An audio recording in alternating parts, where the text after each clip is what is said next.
Halo semuanya, kembali di Benang Takdir. Semoga kalian semua selalu dalam keadaan baik ya. Buat kalian yang baru mampir, jangan lupa subscribe dan like kalau kamu suka konten Benang Takdir.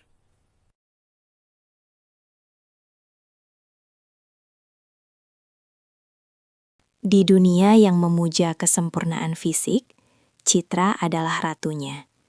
Seorang primadona balet yang menolak setitik pun cacat di matanya. Sebaliknya, Yudi hanyalah bayangan tak diinginkan di belakang panggung. Seorang kuli panggul bertangan satu yang mengais rezeki dari sisa tenaga tubuhnya yang tak utuh. Takdir mempertemukan mereka bukan di panggung megah, melainkan di lorong sempit penuh prasangka. Citra tidak pernah menyangka bahwa tangan buntung yang ia ludahi dengan uang receh itu kelak akan menjadi satu-satunya tangan yang sanggup menahan runtuhnya neraka api demi menyelamatkan nyawanya. Ini adalah kisah tentang kesombongan yang hangus terbakar dan ketidaksempurnaan yang justru menjadi penyelamat paling sempurna. Matahari sore yang menyengat menembus atap kaca area bongkar muat Gedung Teater Jakarta, menciptakan siluet kontras antara kemewahan seni dan kerasnya perjuangan hidup. Yudi mengertakkan gigi gerahamnya kuat-kuat saat bahu kirinya menahan beban peti kayu seberat 50 kg. Sementara lengan kanannya yang hanya tersisa sebatas siku bergoyang hampa mengikuti irama langkah kakinya yang berat. Keringat asin mengalir deras membasahi kemeja lusuhnya yang sudah berubah warna menjadi kecoklatan karena debu. Namun, ia tidak memiliki tangan lain untuk sekadar menyeka peluh yang mulai memerihkan mata. Sebagai kuli panggul dengan fisik tak sempurna, Yudi harus bekerja 2 kali lebih keras untuk membuktikan bahwa ia layak dibayar sama dengan manusia normal lainnya di tempat ini. Ia mengatur napasnya yang memburu dengan ritme teratur, mengabaikan rasa nyeri yang menjalar dari punggung hingga ke ujung sisa lengan buntungnya yang kerap mengalami sensasi ngilu hantu. Tatapan orang-orang di sekitarnya bervariasi antara rasa kasihan yang merendahkan atau justru ketidakpedulian yang menyakitkan, seolah keberadaannya hanyalah noda kecil di tengah persiapan pertunjukan balet kelas dunia yang agung ini. Suasana di area pintu masuk VIP mendadak berubah riuh ketika sebuah mobil sedan hitam mengkilap berhenti tepat di depan lobi khusus artis, menandakan kedatangan sang primadona utama malam ini. Pintu mobil terbuka perlahan, menampilkan sepasang kaki jenjang yang dibalut sepatu hak tinggi bertahtakan kristal, disusul oleh sosok Citra yang melangkah keluar dengan aura keanggunan yang nyaris tak tersentuh. Wajahnya yang terpahat sempurna dengan riasan panggung tipis memancarkan pesona dingin, seolah ia adalah dewi yang turun dari kayangan dan enggan menapakkan kaki di bumi yang kotor. Citra mengibaskan rambut hitam panjangnya dengan angkuh, matanya yang tajam menyapu sekeliling area loading dock dengan tatapan menyelidik, seakan mencari kesalahan sekecil debu yang bisa merusak mood gladi resiknya. Beberapa asisten berlarian panik di belakangnya, berusaha mengejar langkah sang balerina sambil membawa tumpukan kostum dan tas perlengkapan yang terlihat sangat merepotkan. Ketimpangan sosial itu terlihat begitu nyata, di mana satu wanita dipuja bak ratu, sementara puluhan pekerja kasar menunduk takut di sekitarnya. Kekacauan kecil terjadi ketika salah satu asisten Citra tersandung kabel lampu sorot, membuat sebuah koper besar berisi perlengkapan make-up mahal terlepas dari genggaman dan menggelinding ke arah Yudi yang kebetulan sedang melintas. Tanpa berpikir 2 kali, Yudi meletakkan beban di punggungnya, dan dengan sigap menahan laju koper itu menggunakan satu-satunya tangan kirinya yang kuat, sebelum benda itu menghantam dinding beton. Yudi berjongkok untuk membenarkan posisi koper itu, sebuah refleks kebaikan hati yang murni, tanpa mengharapkan imbalan apapun dari sang pemilik barang.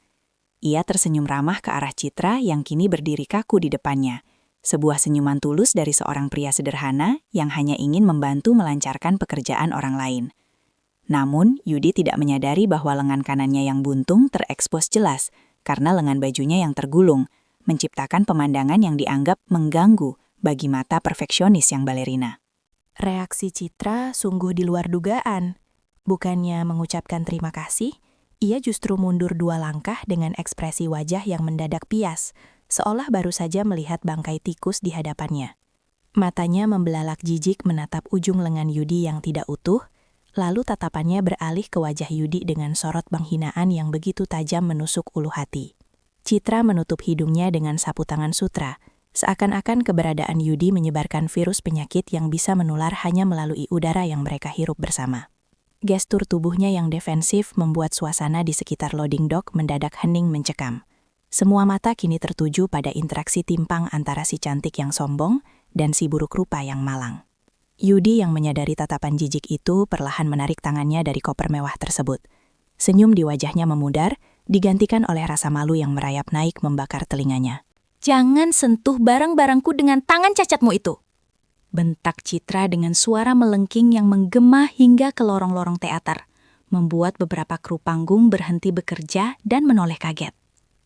Kata-kata itu meluncur tanpa saringan, menghantam harga diri Yudi lebih keras daripada beban ratusan kilo yang biasa ia panggul setiap hari. Citra menunjuk Yudi dengan jari telunjuknya yang lentik, namun bergetar karena amarah yang tidak proporsional, seolah kehadiran orang cacat di area seninya adalah sebuah penghinaan visual yang tak termaafkan. Ia merasa bahwa kesempurnaan panggungnya ternoda oleh kehadiran manusia yang menurutnya produk gagal, sebuah antitesis dari keindahan tubuh balerina yang selama ini ia agung-agungkan. Yudi hanya bisa terdiam mematung, tenggorokannya tercekat oleh gumpalan rasa sakit yang tak berdarah. Matanya menatap nanar ke arah lantai semen yang kotor. Tidak berhenti sampai di situ. Citra merogoh tas tangannya dengan kasar dan mengeluarkan segenggam uang receh logam serta beberapa lembar uang kertas kusut. Dengan gerakan menghina yang disengaja, ia melemparkan uang-uang itu tepat ke arah wajah Yudi, membiarkan kepingan logam itu berdenting nyaring saat menghantam dada bidang pria itu sebelum berserakan di tanah.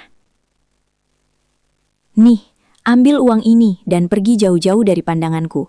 Aku tidak butuh bantuan dari orang yang bahkan tidak becus menjaga anggota tubuhnya sendiri," ucap Citra dengan nada dingin yang menusuk tulang. Tindakan itu bukan lagi sekadar penolakan, melainkan sebuah proklamasi status sosial bahwa di matanya, Yudi tak lebih dari pengemis yang menjajakan rasa iba demi sesuap nasi. Suara receh yang menggelinding di aspal terdengar seperti lonceng kematian bagi sisa-sisa martabat Yudi di depan rekan-rekan kerjanya sesama kuli. Yudi merasakan panas yang menjalar di wajahnya, namun ia menahan kepalan tangan kirinya kuat-kuat di samping tubuh. Kuku-kukunya menancap hingga ke telapak tangan demi menahan ledakan emosi. Ia tidak melawan, tidak juga membalas makian itu, melainkan perlahan membungkukkan badannya untuk memunguti uang-uang itu satu persatu dengan gerakan lambat yang menyedihkan. Ia melakukan itu bukan karena ia serakah atau butuh uang tersebut, melainkan karena ia tahu jika ia tidak memungutnya, ia akan dianggap sampah yang mengotori jalan sang ratu. Tangan kirinya gemetar saat memungut koin terakhir, sementara Citra menatapnya dari atas ke bawah dengan senyum sinis kemenangan, merasa puas telah meletakkan si cacat kembali ke tempat asalnya, yaitu di bawah telapak kakinya. Yudi kemudian meletakkan uang itu dengan rapi di atas koper Citra, lalu mengangguk sopan meski hatinya hancur berkeping-keping. "Maaf Non, saya cuma mau bantu, uangnya saya kembalikan," lirik Yudi dengan suara parau, sebelum berbalik badan menyeret langkahnya menjauh dari kerumunan yang berbisik-bisik. Citra mendengus kesal melihat pembangkangan halus itu, lalu segera memerintahkan asistennya untuk menyemprotkan disinfektan ke pegangan koper yang tadi disentuh Yudi. Petugas keamanan yang melihat keributan itu segera datang, bukan untuk membela Yudi, melainkan untuk mendorong tubuh pria itu kasar agar segera enyah dari area VIP. Yudi terhuyung, hampir jatuh. Namun ia tetap menegakkan kepalanya meski matanya mulai berkaca-kaca menahan perih. Di kejauhan, ia melihat Citra melenggang masuk ke dalam gedung teater yang megah, tanpa menyadari bahwa takdir sedang menyusun skenario mengerikan yang akan memutarbalikkan kesombongan itu dalam hitungan jam. Apa yang akan terjadi jika tangan yang baru saja ia hina itu adalah satu-satunya harapan hidupnya nanti malam? Lorong belakang panggung yang sempit menjadi saksi bisu betapa cepatnya berita tentang penghinaan Citra menyebar seperti api yang ditiup angin kencang. Yudi berusaha memfokuskan pikirannya pada tumpukan dekorasi yang harus dipindahkan. Namun bisik-bisik miring dari rekan sesama kuli panggul mulai menusuk telinganya tanpa ampun. Beberapa teman kerjanya yang biasa bersenda gurau kini menjaga jarak. seolah-olah kemalangan yang menimpa Yudi adalah kutukan yang bisa menular kepada siapa saja yang mendekat. Mereka takut jika terlihat akrab dengan Yudi, posisi mereka akan terancam oleh kemarahan manajemen teater yang sangat memanjakan sang primadona balerina. Di tengah kepungan mata yang menghakimi, Yudi merasa ruang geraknya semakin menyempit. Sementara udara di dalam gedung terasa semakin pengap oleh aroma prasangka yang menyesakkan dada. Dunia yang tadinya terasa cukup luas untuk ia mencari nafkah, mendadak berubah menjadi penjara tanpa jeruji yang terus menekannya dari segala penjuru. Tekanan semakin menjadi-jadi ketika Mandor Agus, pengawas lapangan yang terkenal bertangan besi, mendatangi Yudi dengan wajah merah padam dan urat leher yang menonjol. Tanpa menanyakan duduk perkaranya, sang mandor langsung melemparkan surat peringatan keras ke dada Yudi. Menyalahkannya karena dianggap telah membuat keributan yang menyinggung perasaan artis utama. Mandor itu memaki-maki Yudi di depan umum, mengatakan bahwa keberadaan orang cacat di area publik teater hanya akan merusak citra eksklusif gedung tersebut di mata para donatur kelas atas. Ia menuntut Yudi untuk bekerja di area pembuangan sampah yang gelap dan kotor di ruang bawah tanah, jauh dari pandangan orang-orang penting yang sedang bersiap untuk acara besar. Yudi hanya bisa menelan ludah yang terasa pahit, menyadari bahwa di tempat ini, kebenaran tidak ada harganya jika dibandingkan dengan reputasi seorang bintang yang sedang bersinar. Setiap kata yang keluar dari mulut sang mandor terasa seperti hantaman palu yang terus meremukan semangat hidupnya yang sudah rapuh. Perintah Mandor Agus segera diikuti oleh tindakan kasar dari petugas keamanan, yang selama ini memang tidak menyukai kehadiran Yudi di area operasional utama. Mereka dengan sengaja menendang ember air yang sedang digunakan Yudi untuk membersihkan diri, hingga air kotor itu membasahi seluruh pakaian dan sisa lengan buntungnya. Tawa mengejek menggema di sepanjang lorong, menciptakan simfoni penderitaan yang harus ditelan Yudi dalam kebisuan yang paling dalam dan menyakitkan. Orang-orang yang tadi menyaksikan penghinaan citra kini ikut-ikutan melakukan perundungan kecil, merasa memiliki izin sosial untuk merendahkan pria bertangan satu itu sesuka hati mereka. Yudi terus menunduk, fokus memunguti sisa-sisa alat kerjanya dengan tangan kiri yang mulai gemetar hebat, karena menahan amarah dan kesedihan yang bergejolak. Tidak ada satu orang pun yang berani membela, karena membela Yudi berarti memilih untuk menjadi musuh dari sistem yang memuja kesempurnaan dan kekayaan. Di tengah isolasi sosial itu, Yudi dipaksa bekerja lembur sendirian di gudang penyimpanan properti tua yang berdebu dan tidak memiliki ventilasi udara yang layak. Ia diminta memindahkan pilar-pilar dekorasi cadangan yang terbuat dari kayu jati padat. Tugas yang sebenarnya mustahil dilakukan oleh satu orang, apalagi dengan satu tangan. Keringatnya bercampur dengan debu kayu yang tajam, menyebabkan kulitnya gatal-gatal dan kemerahan, namun ia terus memaksakan ototnya bekerja hingga batas maksimal yang bisa ditanggung manusia. Punggungnya terasa seolah akan patah, dan sendi-sendi di tangan kirinya mulai mengeluarkan suara berderit yang menyeramkan, akibat beban yang tidak seimbang. Setiap kali ia merasa ingin menyerah, bayangan wajah ibunya di kampung yang menunggu kiriman uang selalu berhasil membuatnya kembali tegak, meski dengan kaki yang sudah mulai goyah. Namun, rasa sakit fisik itu tidak sebanding dengan rasa sakit di jiwanya yang terus-menerus diinjak-injak oleh orang-orang yang merasa dirinya lebih mulia. Masalah citra mulai muncul di latar belakang saat ia sedang melakukan latihan pemanasan terakhir di atas panggung utama yang megah dan sangat tinggi. Tanpa disadari oleh siapapun, sistem kelistrikan di bawah panggung mulai mengalami arus pendek akibat beban lampu sorot yang terlalu besar dan perawatan yang diabaikan. Percikan api kecil mulai menari-nari di antara kabel-kabel tua yang terbungkus kain belutru merah, menciptakan ancaman tersembunyi tepat di bawah kaki sang balerina yang sombong. Citra terlalu sibuk mengagumi pantulan dirinya di cermin besar, memperbaiki setiap gerakan jemarinya agar terlihat sempurna tanpa celah sedikit pun di mata penonton nantinya.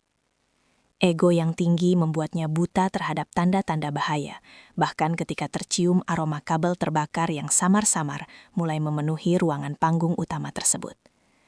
Kehancuran besar sedang bersiap untuk menerjang, namun sang ratu panggung masih saja merasa dirinya adalah pusat semesta yang tak mungkin tersentuh petaka.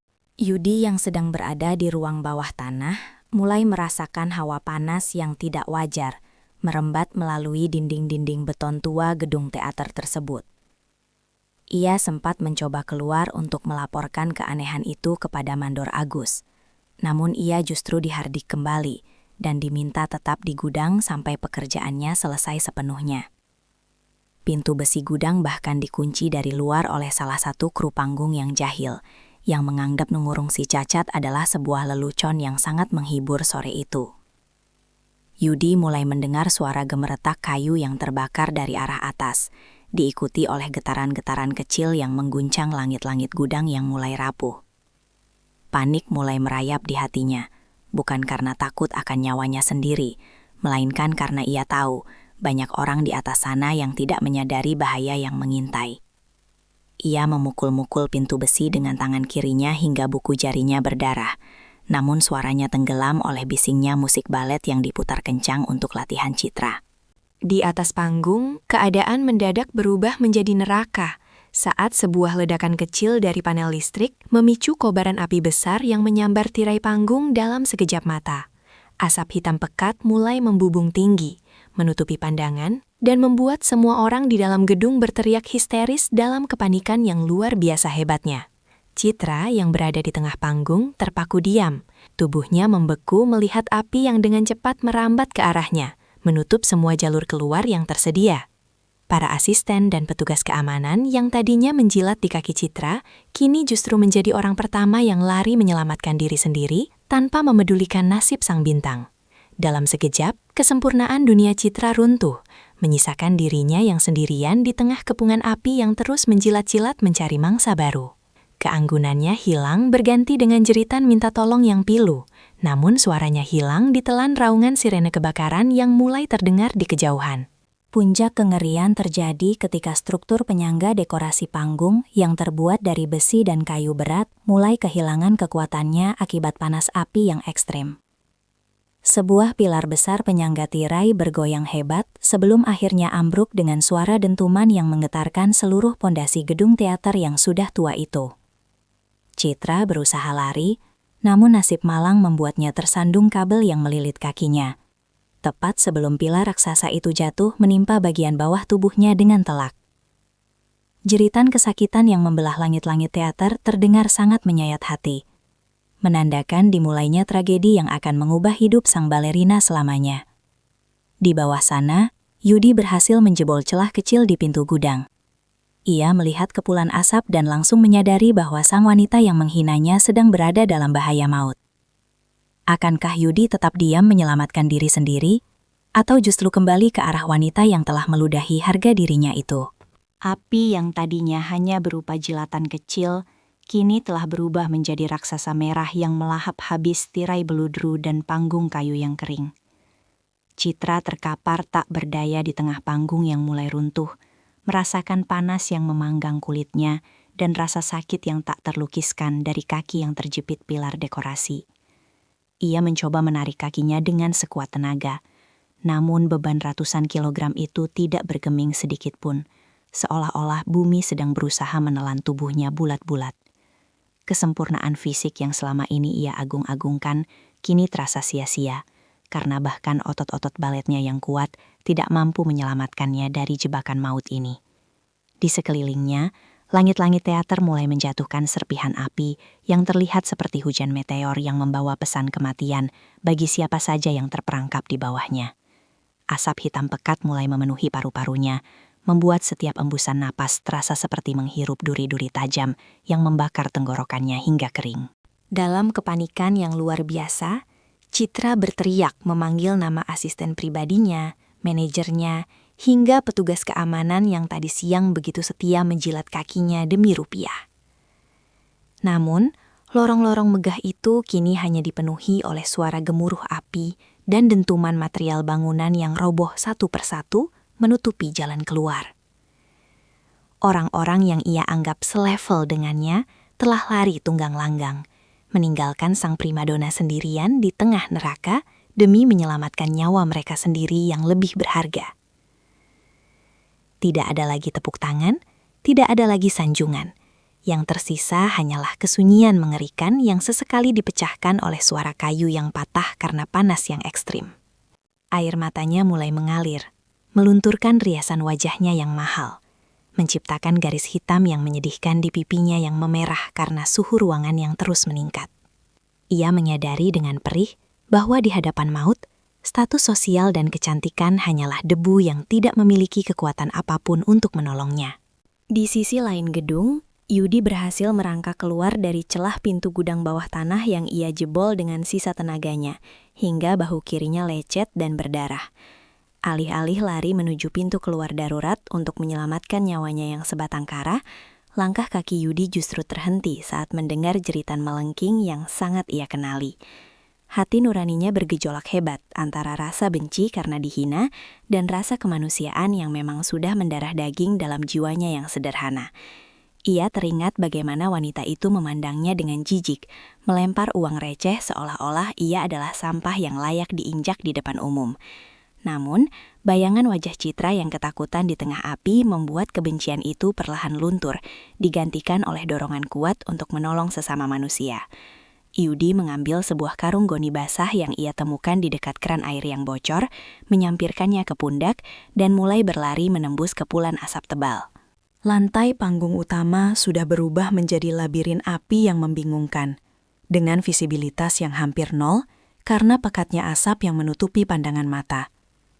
Yudi menutup hidungnya dengan sisa kain bajunya. Matanya yang perih terus mencari sosok balerina yang tadi siang begitu angkuh di depan matanya. Ia melihat Citra tergeletak lemas di dekat pilar besar. Wajahnya sudah pucat pasi karena kekurangan oksigen dan syok akibat rasa sakit di kakinya yang hancur. Yudi menerjang kobaran api yang menghalangi jalannya.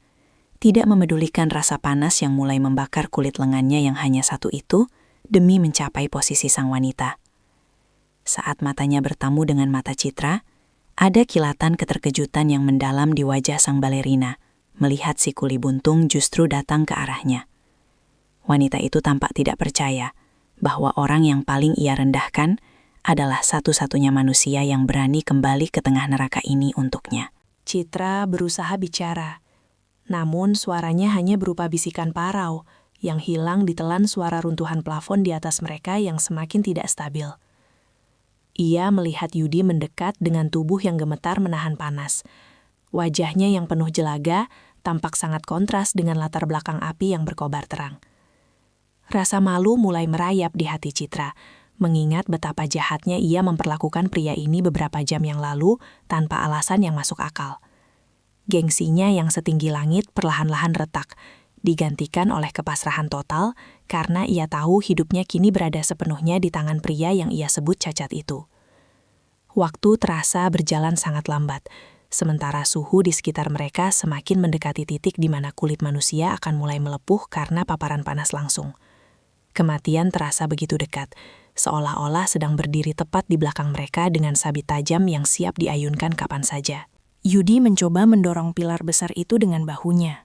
Namun berat benda itu benar-benar di luar kemampuan normal seorang manusia, apalagi dengan keterbatasan fisiknya. Ia mencoba mencari pengungkit di sekitar panggung, namun yang ada hanyalah kayu-kayu yang sudah mulai menjadi arang dan terlalu rapuh untuk dijadikan tumpuan beban. Setiap kali ia berusaha menggerakkan pilar itu, Citra menjerit kesakitan, karena tekanan pilar itu justru semakin dalam menjepit tulang kakinya yang sudah patah. Yudi merasa sangat tidak berdaya. Keringatnya mengalir deras bercampur darah dari luka di tangan kirinya yang terkena serpihan kaca panas saat merangkak tadi. Ia menatap ke atas dan melihat balok penyangga utama gedung mulai melengkung, menandakan bahwa seluruh struktur bangunan ini akan runtuh dalam hitungan menit. Situasi ini adalah sebuah perlombaan melawan waktu yang mustahil untuk dimenangkan, tanpa adanya keajaiban atau pengorbanan yang luar biasa besar. Ego Citra yang masih tersisa sempat membuatnya menolak bantuan Yudi saat pria itu mencoba menarik tubuhnya secara manual, meski itu jelas-jelas tidak mungkin dilakukan. Ia bahkan sempat menghardik Yudi untuk pergi saja dan meninggalkannya, mungkin karena ia terlalu malu untuk diselamatkan oleh orang yang pernah ia ludahi harga dirinya. Namun, saat sebuah ledakan gas kecil terjadi di belakang panggung dan melemparkan bola api ke arah mereka, ketakutan mengalahkan segala sisa gengsinya. Citra mencentram kain baju Yudi dengan jari-jarinya yang gemetar. Matanya memohon dengan sangat agar ia tidak ditinggalkan sendirian dalam kegelapan dan panas yang menyiksa ini. Ia menyadari bahwa semua harta dan kesuksesannya tidak ada gunanya jika ia harus berakhir menjadi abu di dalam gedung teater yang selama ini ia puja sebagai istananya. Kini ia hanyalah seorang manusia lemah yang sedang mengemis nyawa kepada seorang pria yang sebelumnya ia anggap tidak layak disebut manusia. Yudi berjongkok di samping Citra, mencoba memberikan perlindungan dengan karung goni basahnya agar sang balerina tidak terkena percikan api yang terus berjatuhan. Ia melihat pilar yang menjepit Citra mulai terbakar di bagian ujungnya, yang berarti pilar itu akan semakin berat dan panas jika tidak segera dipindahkan secepatnya. Udara semakin tipis, dan kesadaran Citra mulai naik turun akibat rasa sakit yang teramat sangat dari luka di kakinya yang terus ditekan beban berat. Yudi tahu bahwa satu-satunya cara untuk menyelamatkan Citra adalah dengan melakukan sesuatu yang akan menghancurkan masa depannya sendiri demi masa depan wanita ini. Di tengah gemuruh api, Yudi menatap Citra dengan tatapan yang sangat dalam, seolah sedang membuat keputusan paling berat dalam hidupnya yang penuh penderitaan. Namun, sebelum ia sempat bertindak, sebuah tantangan kejam meluncur dari mulut Citra yang sedang meracau dalam kepanikan luar biasa. Apa sebenarnya yang akan diucapkan Citra di tengah kondisi sekaratnya yang justru memicu puncak konflik di antara mereka? Asap tebal yang bergulung-gulung kini telah mengubah ruang panggung menjadi labirin hitam yang mematikan, menyisakan jarak pandang yang hanya beberapa jengkal saja. Yudi terbatuk hebat. Paru-parunya terasa seperti disiram cairan timah panas saat ia mencoba meraba-raba pilar raksasa yang masih kokoh menindas kaki Citra. Di bawahnya, Citra merintih dengan suara yang nyaris hilang. Wajahnya yang jelita kini tertutup debu bangunan dan sisa air mata yang mengering karena suhu panas. Nyala api yang memantul di mata Citra bukan lagi cerminan ambisi, melainkan ketakutan purba seorang manusia yang menyadari ajalnya sudah berada di depan mata. Yudi mencoba menyandarkan bahu kirinya ke pilar tersebut, namun benda itu seolah telah menyatu dengan lantai teater, menolak untuk bergeser meski Yudi sudah mengerahkan seluruh sisa tenaganya. Getaran hebat mulai terasa dari lantai panggung, menandakan bahwa struktur bawah gedung sudah mulai menyerah pada amukan api yang semakin tidak terkendali. Dalam kondisi terjepit dan kesadaran yang mulai kabur, ego Citra yang terluka justru meledak menjadi kemarahan yang tidak rasional sebagai bentuk pertahanan diri terakhirnya. Ia melihat Yudi yang terengah-engah dengan satu tangan yang gemetar, dan rasa frustrasi karena harus bergantung pada pria cacat itu mendadak berubah menjadi racun di lidahnya. Citra merasa terhina karena dalam detik-detik terakhir hidupnya, ia hanya ditemani oleh sosok yang menurutnya adalah aib visual bagi dunia baletnya yang sempurna. Dengan sisa tenaga yang ada, ia mencengkram kerah baju Yudi yang basah oleh keringat, matanya menatap tajam penuh kebencian sekaligus keputusasaan yang mendalam. Ia ingin berteriak menanyakan di mana orang-orang hebat yang selama ini memujanya, namun yang ada di depannya hanyalah kuli panggul yang tadi ia lempari uang receh. Kata-katanya keluar dengan nada menghina yang sangat kental, sebuah bentuk penyangkalan atas kelemahannya sendiri yang kini tak berdaya di bawah pilar besi. Kau cacat! Jangan sok pahlawan di depanku seolah-olah kau bisa melakukan sesuatu. Teriak Citra dengan suara serak yang membelah deru suara api yang berkobar di sekeliling mereka. Kalimat itu meluncur seperti belati panas yang kembali merobek luka lama di hati Yudi, membuatnya sempat tertegun diam di tengah hujan percikan api. Citra tertawa getir di antara rintihan sakitnya, menunjuk lengan kanan Yudi yang buntung dengan tatapan yang masih meremehkan, meski nyawanya sedang di ujung tanduk. Ia merasa bahwa ketidakberdayaan Yudi adalah cerminan dari kegagalan proses penyelamatan ini, dan ia lebih memilih mati dengan kesombongannya daripada hidup karena belas kasihan seorang cacat. Kau cacat! Jangan sok pahlawan! Kalau tangan buntumu itu bisa angkat pilar ini, aku nikahi kau. Cepat, kakiku sakit. Tantang Citra dengan kalimat yang lebih terdengar seperti kutukan daripada sebuah janji atau taruhan. Yudi terpaku sejenak. Kata-kata nikahi kau terdengar begitu janggal dan menyakitkan di tengah situasi hidup dan mati ini, seolah pernikahan adalah hukuman baginya. Namun ia melihat ke dalam mata Citra dan tidak menemukan apapun selain kehampaan dan rasa sakit fisik yang luar biasa hebatnya dari kaki yang mulai membiru. Baginya, Tantangan itu bukanlah tentang memenangkan hati sang balerina, melainkan tentang membuktikan bahwa sisa tubuhnya yang tak utuh ini masih memiliki kehormatan untuk menyelamatkan nyawa. Yudi menarik napas panjang, mengumpulkan setiap tetes energi yang tersisa dari sumsum tulangnya untuk melakukan satu tindakan yang mungkin akan merenggut kemampuannya bekerja selamanya. Ia menatap Citra dengan tatapan yang sangat dingin dan berwibawa. Sebuah tatapan yang belum pernah Citra lihat sebelumnya dari seorang pekerja rendahan. Saya tidak butuh statusmu, tapi saya terima tantangannya, demi nyawa yang Tuhan titipkan pada Anda. Jawab Yudi dengan suara yang rendah, namun penuh penekanan. Yudi mulai memposisikan dirinya di bawah pilar yang membara, membiarkan kulit bahu dan satu-satunya tangan sehatnya bersentuhan langsung dengan besi panas yang mulai berpijar. Aroma kulit terbakar mulai tercium, namun Yudi tidak menarik tangannya. Ia justru mengunci otot-ototnya dan menancapkan kakinya kuat-kuat ke lantai kayu yang mulai rapuh. Citra terdiam 1000 bahasa. Matanya membelalak melihat kegilaan pria di depannya yang sengaja membiarkan dirinya terpanggang demi sebuah taruhan kejam. Yudi mengeluarkan raungan yang menyerupai suara singa yang terluka. Sebuah suara yang lahir dari kedalaman penderitaan bertahun-tahun karena hinaan atas kecacatannya. Otot-otot di tangan kirinya menonjol hingga urat-uratnya terlihat akan pecah. Sementara wajahnya memerah padam hingga pembuluh darah di keningnya berdenyut kencang. Ini bukan lagi sekedar evakuasi. Ini adalah perlawanan seorang manusia melawan takdir yang selama ini menganggapnya sebelah mata. Tekanan beban pilar itu mulai berpindah ke tubuh Yudi, membuat tulang belakangnya mengeluarkan suara retakan kecil yang sangat menekikan untuk didengar di tengah keheningan mencekam. Yudi merasakan satu-satunya tangan sehatnya mulai kehilangan rasa, karena saraf-sarafnya mulai rusak akibat panas dan beban yang melampaui batas kemampuan biologisnya. Namun ia tidak melepaskan tumpuannya. Ia justru menggunakan sisa lengan buntungnya untuk menyeimbangkan beban, agar pilar itu terangkat meski hanya beberapa sentimeter. Citra melihat pemandangan itu dengan tubuh gemetar.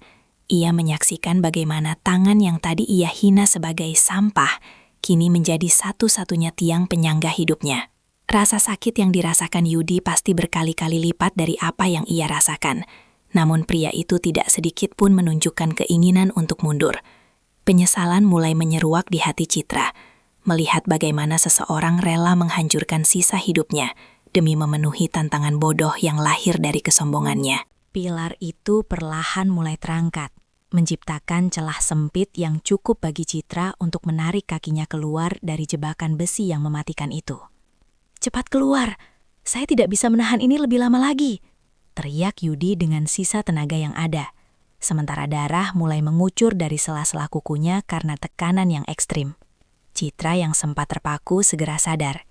Ia menggunakan tangannya untuk merangkak dengan susah payah, menyeret kakinya yang sudah hancur melewati celah yang diciptakan Yudi.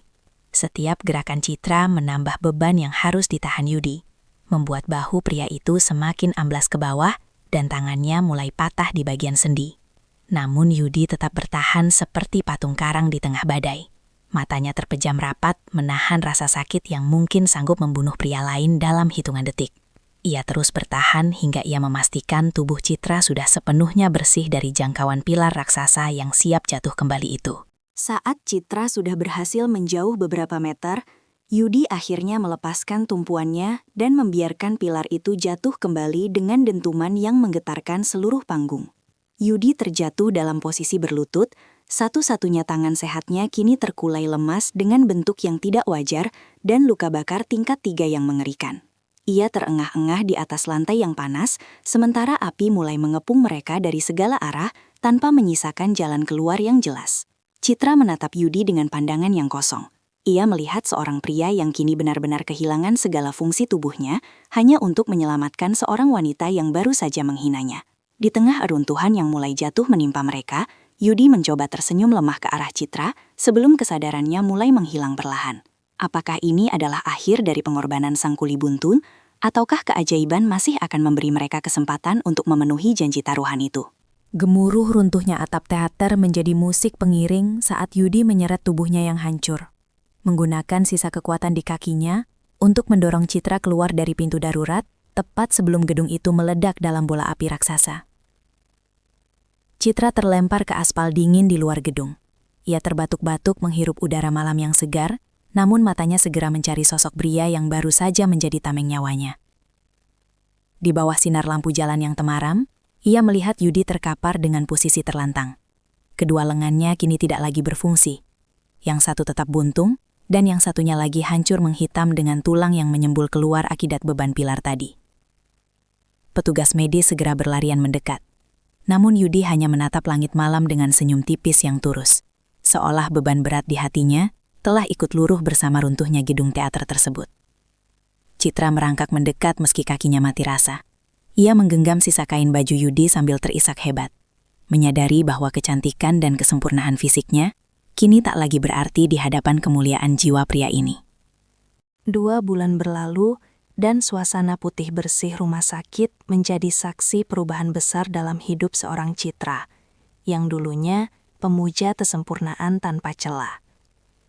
Ia kini duduk di kursi roda dengan kaki kanan yang harus diamputasi hingga lutut karena infeksi parah akibat luka bakar dan hancurnya tulang saat terjepit pilar. Tidak ada lagi gaun balet indah atau sepatu point.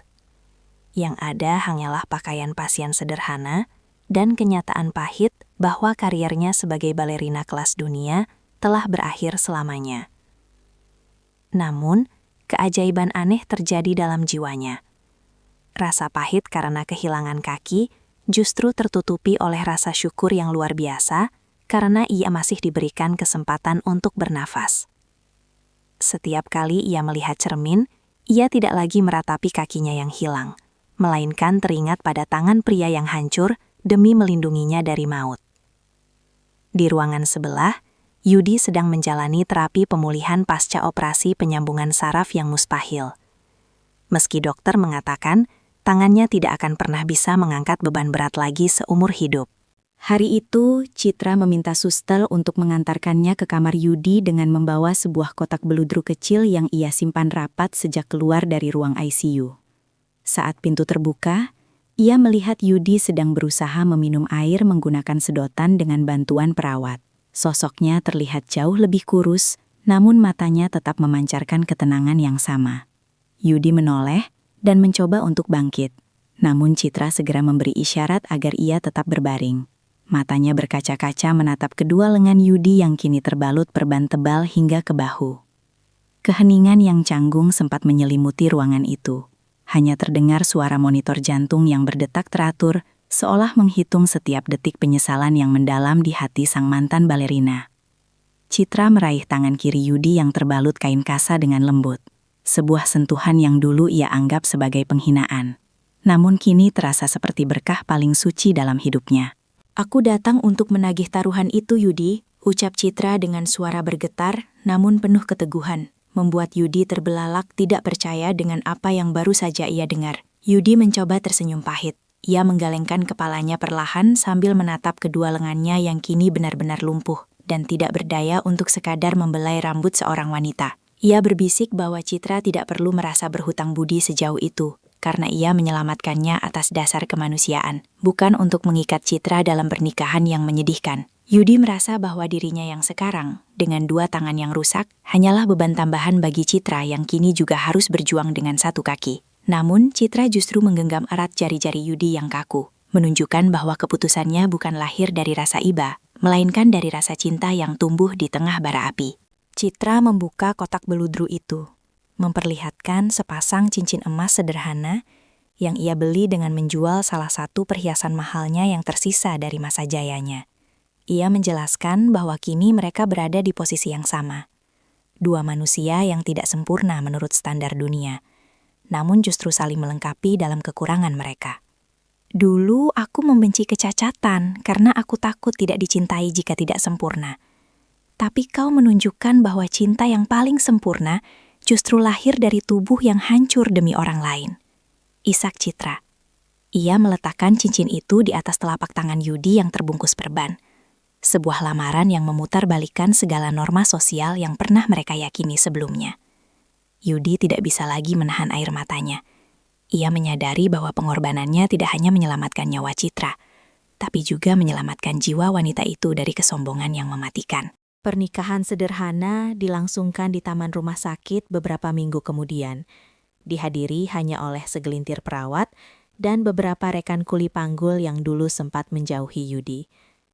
Citra tampak cantik mengenakan gaun putih yang dirancang khusus untuk menutupi kaki prostetiknya.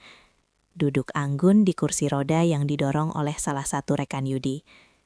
Yudi berdiri di sampingnya dengan kedua lengan yang tersampir di penyangga khusus, mengenakan kemeja rapi yang dipakaikan oleh Citra dengan penuh kesabaran setiap pagi. Tidak ada dansa balet yang megah, tidak ada tepuk tangan penonton yang riuh. Hanya ada janji suci yang diucapkan di bawah naungan pohon Kamboja yang sedang berbunga. Mereka saling bertatapan, menemukan refleksi diri mereka yang baru di mata satu sama lain. Sepasang manusia yang telah berdamai dengan luka dan kehilangan. Dunia mungkin melihat mereka sebagai pasangan yang malang.